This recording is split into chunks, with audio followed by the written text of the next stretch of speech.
Hello students, welcome to Grade Plus. Today we are going to find out the Newton's equations of motion using the method of calculus.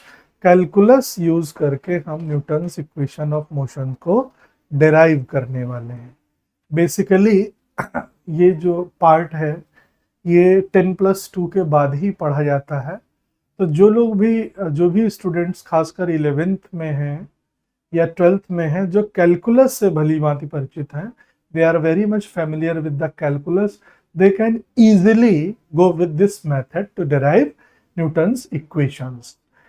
There is another method also to derive equations using graphical method. In class 9th, you must have been taught how to find the Newton's equations of motion using graphical method. But we are not going to up to that lower level.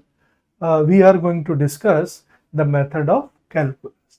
Calculus method use करके हम Newton की equations of motion निकालने वाले हैं. तो पहला दिमाग में ये होना चाहिए कि न्यूटन की कौन कौन सी इक्वेशंस ऑफ मोशन है.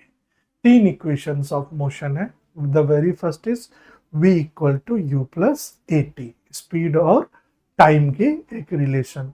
दूसरा है s equal to ut plus half at square, distance और टाइम की इक्वेशन. और तीसरी है v square equal to u square plus 2as. तो ये एक रिलेशन और बाकी जो दो ऊपर हमने बोली है वो, इन तीनों इक्वेशन को डिराइव करना है हमें कैलकुलस यूज करके. कैलकुलस यूज करने के लिए कुछ फार्मूले जो हैं इंटीग्रल कैलकुलस के और डिफरेंशियल कैलकुलस के, they must be kept in the mind while solving such kind of problems. इस तरीके की प्रॉब्लम सॉल्व करने के लिए आपको कुछ फार्मूले मेमोराइज करने पड़ेंगे, चाहे वो स्टूडेंट मैथमेटिक्स स्ट्रीम का हो चाहे बायोलॉजी का हो. इसमें कोई कुछ नहीं कर सकता. Everyone has to memorise. बहुत डीप में नहीं जाना है कि ये फार्मूला कहाँ से आया. बाल की खाल अगर निकालेंगे तो आपको दिक्कत होगी. ठीक है, चलिए हमारे सामने जो पहला फार्मूला है जो हम यूज करेंगे यूजिंग कैलकुलस LUS, ये हमारा आज का टॉपिक है. और इसको यूज करने के लिए हम क्या करेंगे, एक शॉर्ट जानकारी हम आपको दिए दे रहे हैं. थोड़ा सा इसको ब्रॉड कर लेते हैं. ठीक है, देखिए अगर किसी पार्टिकल की पोजीशन पता है, if a particle changes its position with respect to time, then it must have some speed. ठीक है, और उस स्पीड को हमने u से लिखा. अगर ये पार्टिकल की डिस्टेंस कवर्ड है या पोजीशन है और ये टाइम से डिवाइड करते हैं तो डिस्टेंस अपॉन टाइम क्या देता है, स्पीड. अगर ये सारा चेंज एक इनफाइनाइट स्मॉल टाइम इंटरवल के लिए होता है, infinite similarly small change whether in its velocity or time. अब ये जो वर्ड है infinite similarly small, इसका क्या मतलब है.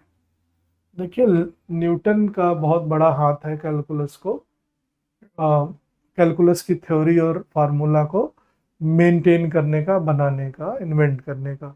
लेबनिज एक और साइंटिस्ट थे.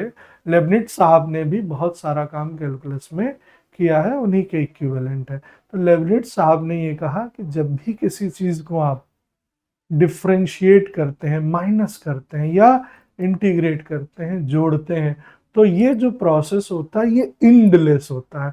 अब एंडलेस प्रोसेस को कैसे समझें.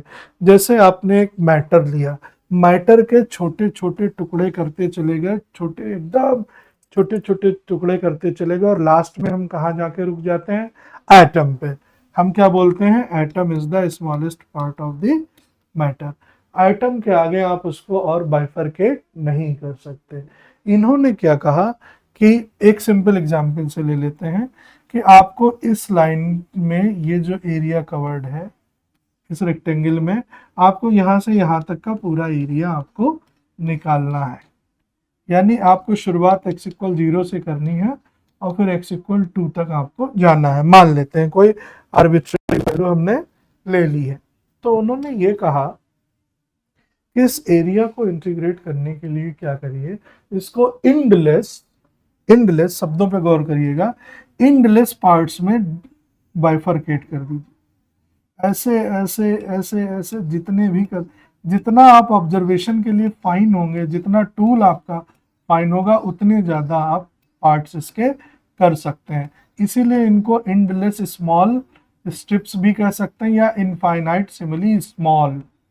इनफाइनाइट सिमिली स्मॉल का मतलब क्या हुआ, वो एंडलेस बाइफरकेशन जिसको हम 0 से लेके 2 की लिमिट के बीच में जोड़ने वाले हैं in order to find out the total distance between these 2 points. अगर एरिया होता तो ये वैल्यू और दी होती तो हम मल्टीप्लाई करते हैं। ऐसा करने के लिए हम क्या करते हैं, एक छोटा सा पैच कंसीडर कर लेते हैं। मान लेते हैं इसकी थिकनेस कितनी थी, dx। अब dx को हमें जोड़ते रहना है 0 से लेकर 2 तक, यानी dx को जोड़ना है, और जोड़ने के लिए साइन ऑफ इंटीग्रेशन लगाते हैं, ठीक है, इंटीग्रेशन। और dx को हमें जोड़ना है, कब तक जोड़ना है, जब तक 0 से आप 2 ना पहुंच जाए। तो इनफाइनाइट सिमिली स्मॉल चेंज का मतलब ही होता है endless bifurcation of anything that is going to be in integration और डिफरेंशिएशन। तो उसी को इनफाइनाइट सिमिली स्मॉल बोल देते हैं। दूसरा, आगे एक और चीज आएगी, वो होता है lambda delta t tending to 0, limit delta t tending to 0। ये लिमिट लगाने का क्या कॉन्सेप्ट है, ये भी आगे हम पढ़ेंगे। बहुत कोर मैथमेटिक्स में जाने की जरूरत नहीं है, पर जो वर्ड्स हमारे सामने आते हैं एटलीस्ट उनका मतलब हमें पता होना चाहिए। बाल की खाल निकालने में फिर आप परेशान हो जाएंगे, इसलिए मैंने इसको एक बहुत कन्वीनियंट वे में आपको बता दिया है कि इनफाइनाइट सिमिली स्मॉल होता क्या है। ठीक है, चलिए let us move on the topic कि इंटीग्रेशन करने के लिए आपके पास कुछ फार्मूले पता होने चाहिए। पहला फार्मूला क्या है कि अगर किसी भी बॉडी की पोजीशन, डिस्टेंस हो सकती है, डिस्प्लेसमेंट टाइम के साथ वेरी करती है, तो हम उसको लिखेंगे उसकी स्पीड। उसको हम क्या लिखेंगे, उसकी स्पीड। ठीक है, और स्पीड के लिए हमारा फार्मूला क्या है, u equal to x upon t. Differentiation में ये इनफाइनाइट सिमल स्मॉल चेंज है पोजीशन का और टाइम के साथ, तो हम इनके साथ dx और dt यानी d बाई डी इनकॉर्पोरेट कर देंगे। तो जो वैल्यू x बाई टी की थी वही dx बाई dt की है, यानी स्पीड को हम लिख सकते हैं dx अपॉन dt। दूसरा, अब आपको चाहिए एक्सीलरेशन। अगर ये x जो है डिस्प्लेसमेंट को डिनोट करता है, तो u की जगह पे हम वेलोसिटी v लिख सकते हैं। तो एक्सीलरेशन बेसिकली वेलोसिटी का टाइम रेट चेंज होता है, change in velocity with respect to the time interval, velocity का चेंज। अब ये चेंज अगर वेलोसिटी में इनफाइनाइट सिमिली स्मॉल है तो हम यहाँ क्या लगा देंगे, d, और ये किस में चला जाएगा, डिफरेंशिएशन में। यानी वेलोसिटी को एक बार टाइम के साथ और डिफरेंशिएट कर दीजिए, वेलोसिटी की वैल्यू रखवाइए d by D T of D X upon D T, और इसको हम डिफरेंशिएशन में d into D D two लिखते हैं और t into T D T square. ये नॉर्मली रिप्रेजेंट करने का तरीका है, ये आपको याद रखना है। ठीक है, यहाँ डी स्क्वायर टी स्क्वायर नहीं लिखेंगे, इस तरीके से डिफरेंशिएशन नहीं लिखा जाता है। और जिनको ये जानना है वो अपने मैथमेटिक्स के पोर्शन में इसको बहुत डिटेल्ड वे में पढ़ेंगे। That is not our concern right now, अभी ये हमारे कंसर्न का पॉइंट नहीं है। यानी एक्सीलरेशन को हम dv बाई डी टी या d2x upon D T square कर सकते हैं, 2 बार डिफरेंशिएट कर लें। उसके बाद ये हम कर रहे हैं डिफरेंशिएशन। डिफरेंशिएशन के कुछ फार्मूले हैं, जैसा ये फार्मूला है, कोई चीज है जिसकी पावर n है और उसको हमें डिफरेंशिएट करना है उसी वेरिएबल को उसी के रिस्पेक्ट में, तो डिफरेंशिएशन का ये फार्मूला है, ये n नीचे आ जाएगा और x की पावर n में से 1 माइनस हो जाएगा। ये फार्मूला भी आपको याद रखना है। दूसरा, इसका एक एग्जाम्पल ले लेते हैं कि suppose we are asked to find out the differentiation of x की पावर 3। तो हम क्या करेंगे, n कितना है यहाँ पर हमारे पास 3, n को 3 मानते हुए ये फार्मूला लगाइए 3 x की पावर 3 माइनस 1, यानी आपके पास कितना आ गया 3x स्क्वायर।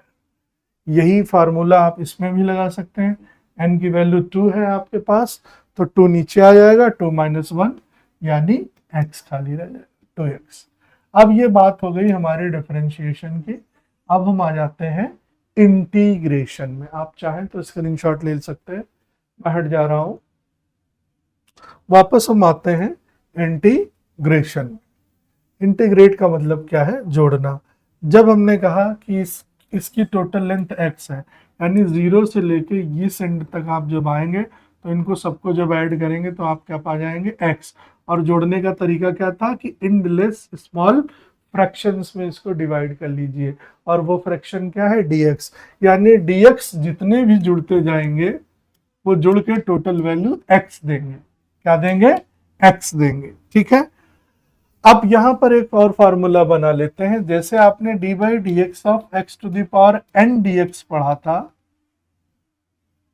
सॉरी इसको मिटाते हैं, d by d x of x to the power n आपने क्या पढ़ा था, एन एक्स की पावर एन माइनस 1। यहां इंटीग्रेशन में क्या होगा एक्स की पावर एन के साथ, इंटीग्रेशन का साइड, इनमें पावर को आपको ऐड करना है, और जो पावर आपने लिखी है उसी पावर से आपको डिवाइड भी करना है। यानी x की पावर अगर n दी हुई है तो x की power n plus 1 upon n plus 1 उसके इंटीग्रेशन का फार्मूला हो जाएगा। तो n कितना हो गया हमारा 3, अगर ये एग्जाम्पल हम ले लेते हैं तो 3 प्लस 1 अपॉन 3 प्लस 1, ये एक फार्मूला। अब जब आप इंटीग्रेट करते हैं तो आप लिमिट लगा देते हैं। लिमिट कहने का मतलब क्या है कि कहां से शुरू करी, इस 0 से, और हमारी जर्नी कहाँ खत्म होगी, x पर। तो जहां से शुरू की है उसको बोलते हैं लोअर लिमिट। क्या बोलेंगे, लोअर लिमिट। जहां तक गए हैं लास्ट पार्ट उसको कहते हैं अपर लिमिट। तो जब आप इंटीग्रेशन कर रहे हैं, मान लेते हैं हमारे पास इंटीग्रेशन ओवर x dx है, कितना है यहाँ पर हम लिख देते हैं x dx, और इसकी लिमिट है 1 to 2। इसको क्लियर कर दें थोड़ा सा। देखिए हम यहाँ देखिए बोर्ड पे इस साइड में हमारे पास इंटीग्रेशन है x की पावर, कुछ भी नहीं लेते खाली x ले लेते हैं, 1 है पावर x dx, और हमने कहा इसकी लिमिट 1 से 2 है। तो आप फार्मूला लगाइए x की पावर n dx का, x की पावर n कितनी है 1, तो 1 प्लस 1 अपॉन 1 प्लस 1 यानी 2, और इसकी लिमिट के लिए 1 से वेरिएबल लगा दीजिए। ठीक है, या आप x1 x2 भी लिख सकते हैं, तो इसको हम x1 और x2 लिखे दे रहे हैं, ये ज्यादा कन्वीनियंट रहेगा आपके समझने के लिए रादर देन ए नंबर। चलिए मैं x1 x2 से ले लेता हूं। इसकी लिमिट क्या है, x1 से x2, x1 से x2, ये लोअर है और ये अपर है। जब आप इंटीग्रेट कर लेंगे तो वेरिएबल पर ही वेरिएबल की लिमिट लगेंगी, और इस नंबर का जो डिनोमिनेटर में आ रहा है इसका कोई लेना देना इससे है नहीं। इसको बाहर कर लीजिए, लिमिट हो गई x1 से x2। तो रूल क्या है कि जब वेरिएबल पर आप लिमिट उतारेंगे तो सबसे पहले कौन सी लिमिट उतारेंगे, अपर लिमिट, और उसके बाद लोअर लिमिट उतारेंगे, और दोनों को आपस में क्या करना है, माइनस करना, यानी upper limit minus lower limit. अब इसको करके देखते हैं जरा हम। अपर लिमिट हमारे पास कितनी है x2, उसी वेरिएबल पर उतारनी है यानी x पर उतारनी है, तो 1/2 x की जगह पे एक बार x2, और इसका क्या है स्क्वायर, अपर लिमिट हो गई, माइनस लोअर लिमिट x की जगह पे ही x1, और इसका क्या है स्क्वायर। तो हमारे पास हो गया half x2 square minus x1 square. तो जब लिमिट के साथ डील करेंगे तो आप ऐसे डील करेंगे। तो दिस इज ऑल अबाउट तो नहीं कहना चाहिए, something about the integration and differentiation that is to be used in this topic. Now let us move on the topic. Topic शुरू करने के लिए इतनी सारी भूमिका बनानी पड़ गई है। यहाँ पे वो सारे एग्जाम्पल आप देख सकते हैं। यहाँ पे x मिसिंग है, टाइपिंग एरर है, या x ले सकते हैं, तो x की पावर कितना हो जाएगा, n+1 यानी 1+1 यानी x की पावर 2। अच्छा x स्क्वायर ले लेते हैं हम, तो यहाँ पावर कितनी हो जाएगी, x की पावर 2+1, यहाँ x स्क्वायर होना चाहिए, ये टाइपिंग एरर है। ठीक है, अब लिमिट हमने y1 से y2 ली है, तो एक बार x की जगह पे y2 आएगा, upper limit minus lower limit, तो एक बार x की जगह पे y1 आ जाए, और 3 का कोई लेना देना है नहीं, ये बाहर आ जाए। ये हो गया पहली इक्वेशन हम सॉल्व करने वाले हैं, और वो पहली इक्वेशन क्या है हमारे पास, पहली इक्वेशन होती है न्यूटन की v equal to you plus A, इसको हम डिराइव करने, ठीक है, ओके। तो इसको डिराइव करने के लिए हम ये मान लेते हैं, इसको इक्वेशन को ध्यान से देखिए, अगर वेलोसिटी है, एक्सीलरेशन है, तो हमें शुरुआत करनी क्या है, हमें डिराइव करने के लिए हमें ये इक्वेशन लानी है, तो हमें शुरुआत करनी पड़ेगी एक्सीलरेशन के टर्म से। एक्सीलरेशन अगर डिफाइन करना है तो rate of change of velocity लेंगे। तो पीछे अभी लेक्चर की बिगिनिंग में हमने एक्सीलरेशन बताया कि वेलोसिटी का टाइम के साथ चेंज, और ये टाइम और वेलोसिटी में चेंज अगर इनफाइनाइट सिमिली स्मॉल है, infinite simile small change in velocity and in time dt, तो एक्सीलरेशन ये हम लिख सकते हैं। अब dv को हमने रोक लिया इधर ही, और a के साथ क्या मल्टीप्लाई हो गया, dt, तो dv कितना हो गया हमारे पास, a dt। अब इससे हमें निकालना है v equal to you plus a t. तो जब भी आप इंटीग्रेशन करेंगे आपके पास लिमिट होनी चाहिए, क्या होनी चाहिए, लिमिट्स, ये यूनिट लिखा है, गलत टाइपिंग है। Let us integrate with in the limits of integration. अब ये लिमिट ऑफ इंटीग्रेशन क्या है, ये बहुत छोटा लिखा है, मैं बड़ा करके दिखाता हूँ। बॉडी कोई चल रही है और उसकी इनिशियल स्पीड u है, हमारे पास टाइम की कोई कैलकुलेशन नहीं थी, इनिशियली जब टाइम 0 था तो बॉडी की स्पीड u थी। जब वो टाइम t इंटरवल पे पहुंच गई तो फाइनल स्पीड उसकी u से किस में कन्वर्ट हो गई, v में। ठीक है, मूविंग बॉडी के लिए, क्योंकि हमने लिया ही है कि पार्टिकल कैसे चल रहा है, स्ट्रॉन्ग स्ट्रेट लाइन में चल रहा है, और उसका एक्सीलरेशन क्या है, यूनिफॉर्म। तो एक्सीलरेशन में इंटीग्रेशन होने वाला नहीं है, क्योंकि वो क्या हो गया है, यूनिफॉर्म, यानी टाइम हमें 0 से लेके t तक ले जाना है, और स्पीड इनिशियल से लेके u से v तक ले जाना है। तो इस इक्वेशन को हम 0 से u से v वेलोसिटी के लिए, और टाइम को 0 से t इंटीग्रेट करेंगे।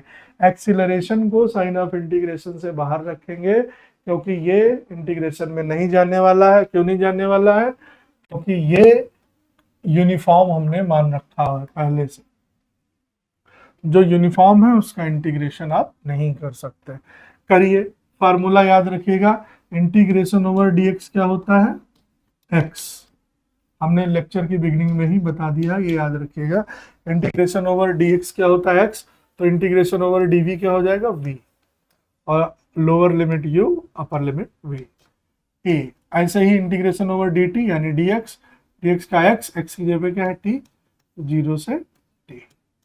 अब उतार लीजिए अपर लिमिट यानी v की जगह पे v, minus lower limit v की जगह पे u इक्वल टू a, फिर उतारिए t की जगह पे t, minus lower limit t की जगह पे 0, तो v minus u equal to a t. तो v कितना हो गया यहाँ से, u plus, this is the very first equation, v equal to u plus a t. ये गलत है लिखा हुआ है यहाँ पर, प्रिंटिंग एरर है बेटा, v इक्वल कितना हो जाएगा, u प्लस ए टी। ये पहली इक्वेशन। तो इसको डिराइव करने के लिए ध्यान क्या रखना है, कम से कम इंटीग्रेशन के फार्मूले पता हो। दूसरा, करना क्या है, रिजल्ट आउटकम क्या है, उससे रिलेट करते हुए हम इसको सेलेक्ट करेंगे कि शुरुआत कहाँ से करें। यहाँ शुरुआत हमने एक्सीलरेशन के फार्मूले से करी, तो ये इक्वेशन किसको रिलेट करती है, ये वेलोसिटी को टाइम के साथ रिलेट करती है, इसीलिए इसको हम वेलोसिटी टाइम इक्वेशन भी कहते हैं। एक ऐसी बॉडी की जो यूनिफॉर्म एक्सीलरेशन में है। अब अगली इक्वेशन करने वाले, आप चाहें तो स्क्रीनशॉट ले सकते हैं, ध्यान केवल ये रखना है कि इंटीग्रेशन ओवर dx क्या होता है, x। आप स्क्रीनशॉट ले सकते हैं, ठीक है। Let us move on the next equation, and that equation is distance time equation. Distance time equation के लिए देखिए हमें क्या निकालना है, एस इक्वल टू, हमारे दिमाग में क्या है, s equal to u t plus half a t, ये डिस्टेंस टाइम इक्वेशन। इसको निकालने के लिए हम क्या करें, शुरुआत कहाँ से करें, हम ऐसा फार्मूला ढूंढें जिसमें हमें डिस्प्लेसमेंट एस दिख जाए, एस दिख जाए। ठीक है, तो एस दिखाने के लिए हमारे पास फार्मूला यही है कि कोई पार्टिकल है जिसकी इंस्टेंटेनियस वेलोसिटी v कितनी है, डिस्प्लेसमेंट अपॉन टाइम, और डिफरेंशिएशन में अगर ये चीजें इनफाइनाइट सिमिली स्मॉल है तो ds बाई डी टी। अब आप यहां ds को रोक लीजिए, v से मल्टीप्लाई। आप पहले से क्या जानते हैं, एक इक्वेशन पहले से आप डिराइव कर चुके हैं, वो क्या है, v equal to you plus a t. क्यों रखनी है, अब इस v की वैल्यू यहां रख दो, क्यों रखनी है, आप फिर से ध्यान दीजिए, हमको ये लाना है, इसको बिना रखे, u को बिना रखे आप नहीं ला सकते। तो वापस आ जाइए इसमें, ds equal to you plus a t into d. अब dt मल्टीप्लाई करिए u के साथ, dt a एक्सीलरेशन t और इसका dt। ये इनफाइनाइट सिमिली स्मॉल फ्रैक्शन है टाइम इंटरवल का, कोई t इंटू डी टी को dt स्क्वायर नहीं लिखेगा भाई, ध्यान दीजिएगा, बच्चे यहीं पे गलती करते हैं। ये वो फ्रैक्शन है जिसके लिए टाइम का वेरिएशन हमें इनफाइनाइट सिमिली स्मॉल इंटरवल में देखना है, तो आपको ये नहीं करना है। अब हमें इसको इंटीग्रेट करना है, और इंटीग्रेट तभी करेंगे जब लिमिट हमारे पास होंगी, और लिमिट वही होंगी जब टाइम 0 था तो उस पार्टिकल ने कोई डिस्टेंस ट्रेवल नहीं की, यानी डिस्टेंस या डिस्प्लेसमेंट 0 है। जब कोई पर्टिकुलर टाइम t पर वो पहुंचा तो उसने जो डिस्प्लेसमेंट कवर किया वो s था, यानी टाइम की लिमिट 0 से t और डिस्प्लेसमेंट की लिमिट 0 से s। बात समझ में आ रही होगी आपको, चलिए करके देखते हैं। तो ds में s है तो लिमिट क्या हो गई, 0 से इंटीग्रेशन u बाहर ले लेते हैं, यूनिफॉर्म इनिशियल स्पीड कांस्टेंट थी मानते हुए, और dt है, और dt की इंटीग्रेशन लिमिट 0 से t है, और a यूनिफॉर्म एक्सीलरेशन हम पहले से लेके चल रहे हैं, इंटीग्रेशन 0 से टाइम की लिमिट t dt। अब यहां वेरिएशन t में हो रहा है, यहां वेरिएशन t में हो रहा है, यहां वेरिएशन ds में हो रहा है, तो इनिशियल स्पीड से इंटीग्रेशन का कोई लेना देना नहीं है, और एक्सीलरेशन पहले से यूनिफॉर्म है। अब इसको इंटीग्रेट कर लीजिए, वही एक फार्मूला, इंटीग्रेशन ओवर dx क्या होता है, x। तो इंटीग्रेशन ओवर ds क्या हो जाएगा, सिंपली s लिमिट 0 से s u integration over dt t 0 से t प्लस a। अब x dx का इंटीग्रेशन, यानी x की पावर कितनी है यहाँ पर 1, तो x की पावर n का फार्मूला लगा दीजिए, n plus 1 upon n plus 1, यानी एक्स स्क्वायर अपॉन 2, यानी टी डी टी का हो जाएगा टी स्क्वायर अपॉन 2, और लिमिट क्या हो गई 0 से टी। ये लिखा हुआ है आपका, ये 0 से s है बेटा, और ये यहाँ था ds। ठीक है, तो ds का इंटीग्रेशन s हो गया, और s की लिमिट 0 से s हो गई, इसका लिमिट, इसका इंटीग्रेशन t हो गया, इसकी लिमिट 0 से t हो गई, और टी डी टी का टी स्क्वायर बाई 2। इस फार्मूले को हमने यहाँ पर अप्लाई किया है। अब हमने लिमिट उतार ली है, upper limit s minus lower limit 0 u, t की जगह पे t minus lower limit 0, half बाहर ले लो, इसका कोई लिमिट से लेना देना नहीं, t की जगह पे t यानी स्क्वायर, और फिर 0 0 छोड़ने दे रहा हूँ, s हो गया u t plus half a T. This is the second equation, distance time equation. तो ध्यान ये रखना है कि हमारे पास इंटीग्रेशन के क्या फार्मूले हैं, क्या हमें यूज करने हैं, और एम हमारा क्या है, तो चूज करिएगा। पहले वाले में हमने एक्सीलरेशन लेकर चले हैं, और दूसरे वाले में वेलोसिटी। ठीक है, उम्मीद करता हूं आपको समझ में आ रहा होगा। थोड़ा सा मैथमेटिक्स है, मे बी बायोलॉजी स्टूडेंट्स बेचारे इसीलिए छोड़ते हैं मैथमेटिक्स कि हम बायोलॉजी पढ़ेंगे, पर वहां फिजिक्स उनको मैथमेटिक्स की भरपाई कर देती है। ये देख लीजिए, इसका स्क्रीनशॉट ले सकते हैं आप, थोड़े से मिसप्रिंट है उसमें, ये इधर वाला देख लीजिएगा, इधर वाले पे गौर कम करिएगा, उसी को हमने यहाँ पर एक्सप्लेन किया हुआ है। मैथमेटिकल टाइपिंग इधर है, टाइपिंग करने वाले को बेचारे को मैथमेटिक्स हो सकता ना आती हो। चलिए आगे बढ़ते हैं। अगली और आखिरी इक्वेशन है वेलोसिटी डिस्प्लेसमेंट इक्वेशन। ठीक है, कौन सी? Velocity displacement equation. तो वेलोसिटी डिस्प्लेसमेंट इक्वेशन क्या है? v square equal to U square plus 2as। अब हमें स्क्वायर चाहिए, हमें क्या चाहिए? स्क्वायर। और स्क्वायर करने के लिए हमें एक फार्मूला दिमाग में हमेशा होना चाहिए, उसी चीज का उसी के वेरिएबल में जब आप इंटीग्रेशन करते हैं तो आपको स्क्वायर मिलता है। ठीक है, तो हमें v का स्क्वायर चाहिए, तो v dv जब तक हम नहीं बना लेंगे तब तक हमें v स्क्वायर नहीं मिलेगा, ये दिमाग में आप रखिएगा। तो हम शुरुआत कहां से करेंगे? हम शुरुआत करेंगे एक्सीलरेशन के फार्मूले dv बाई dt से। अब इस इक्वेशन में जबरदस्ती क्या करने वाले हैं? dv और dt के साथ देखिए क्या करने वाले हैं, जबरदस्ती हम ds से मल्टीप्लाई करेंगे और ds से ही डिवाइड करेंगे ताकि कोई फर्क ना पड़े। और ये ds बाई dt किसकी वैल्यू है? पहली इक्वेशन से ये v की वैल्यू है, डिस्प्लेसमेंट अपॉन टाइम। तो हमारे पास ये इक्वेशन बन के क्या आ गई? v dv by ds equal to a। ये बहुत आसान तरीका है बनाने का। अब v dv हमारे पास दिख रहा है तो हमारे पास v स्क्वायर बन जाएगा, क्योंकि इस फार्मूले में हमको v स्क्वायर चाहिए। तो अब v dv को सेपरेट कर लो क्रॉस मल्टीप्लाई करके, तो v dv equal to a ds। ठीक है, अब इंटीग्रेट करने के लिए फिर से इनिशियली उस बॉडी की, सॉरी वापस चलते हैं, हमने कुछ और दबा दिया है, वापस जाने के लिए देखते हैं हम पहुंचते हैं कि नहीं। हाँ आ गए आ गए, ठीक है। हाँ हम वापस लिखते हैं इसको। हमारे पास था dv बाई dt, ये एक्सीलरेशन है, ठीक है, और हमने इसमें क्या किया था? ds बाई dt को v लिख लिया था, तो ये रिलेशन हो गई थी हमारे पास v dv बाई ds। फिर हमने इसमें क्या किया है? इसमें हमने मल्टीप्लाई कर दिया है क्रॉस, तो हमारे पास v dv की वैल्यू क्या हो गई? a ds।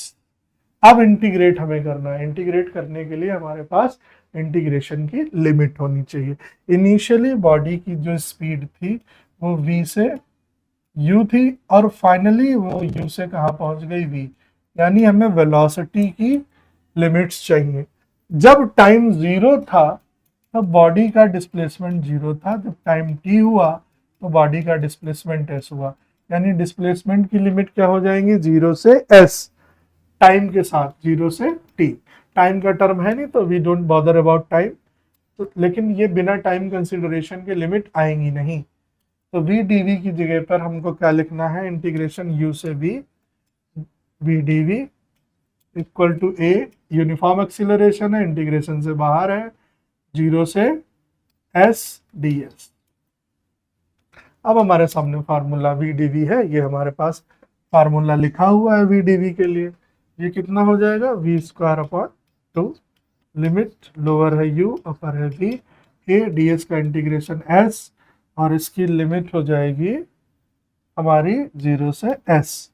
अब upper limit minus lower limit, तो v की जगह पे v उतार लो और u v की जगह पे u उतार लो, अपॉन में 2 है तो 2 बाहर ले लिया हमने, और इधर कितना हो गया? a s माइनस 0, तो इसको a s ही लिख सकते हैं। तो यहाँ ये 2 अगर मल्टीप्लाई में भेज दें अगले स्टेप में, तो v square minus u square equal to 2as, तो v स्क्वायर कितना हो जाएगा? U square plus 2as। तो सारा खेल यहाँ पर इंटीग्रेशन का है, और इस तरीके से न्यूटन की तीनों इक्वेशंस आप कैलकुलस मेथड लगा के बहुत आसानी से डराइव कर सकते हैं। बस ध्यान ये देना है कि इंटीग्रेशन ओवर एक्स डीएक्स का फार्मूला क्या है, डीएक्स का फार्मूला क्या है, दूसरा जिन क्वांटिटीज को रिलेट करना है उनके फार्मूले क्या है, कहाँ से हम शुरू करेंगे, फाइनल हमारा आउटकम क्या है होने वाला है। जब तक ये एनालॉजी आप इस्टेब्लिश नहीं करेंगे तब तक आप इन इक्वेशंस को रोट मैकेनिज्म, रट्टा लगाते रहेंगे। रट्टा मत लगाइए, क्योंकि रट्टा कभी स्टेबल नहीं होता है। आप समझने की कोशिश करिए, जो हमने लेक्चर की बिगिनिंग में बताई हैं चीज़ें उनको बार बार देखिए, समझने की कोशिश करिए, और फाइनल आउटकम क्या है उस पर गौर करेंगे तो आप बहुत आसानी से इसको कर ले जाएंगे। So this is all about Newton's equations of motion. We learned all the equations, how they can be derived using method of calculus. There are some other methods also, but at such a great level we are concerned with calculus.